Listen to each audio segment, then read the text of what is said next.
Narasi fitnahnya adalah menganggap bahwa NU dan Muhammadiyah terlibat dalam politik praktis yang disampaikan seolah-olah NU dan Muhammadiyah mendapatkan tambang begitu karena imbalan begitu. Bahwa Muhammadiyah tidak pernah membuat sikap resmi untuk melaporkan yang bersangkutan. Jadi Muhammadiyah itu menerima kritik.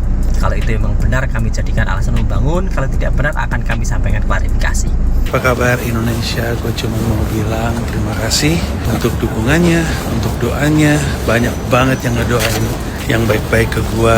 Gue juga baik-baik aja. NU dan Muhammadiyah bantah laporkan Panji karena mens rea, kami tak kenal siapa yang melapor. Muhammadiyah dan Nahdlatul Ulama sama-sama membantah telah melaporkan komika Panji Pragiwaksono ke polisi terkait penampilan stand-up komedi mens rea. Pengurus besar NU menegaskan laporan Angkatan Muda NU ke Polda Metro Jaya terhadap komedian tidak mengatasnamakan PBNU. Sementara itu, Ketua Lembaga Bantuan Hukum dan Advokasi Publik PP Muhammadiyah, Taufik Nugroho, menegaskan Muhammadiyah tidak mengenal ataupun terafiliasi dengan Aliansi Muda Muhammadiyah yang melaporkan komika Panji Pragiwaksono ke polisi.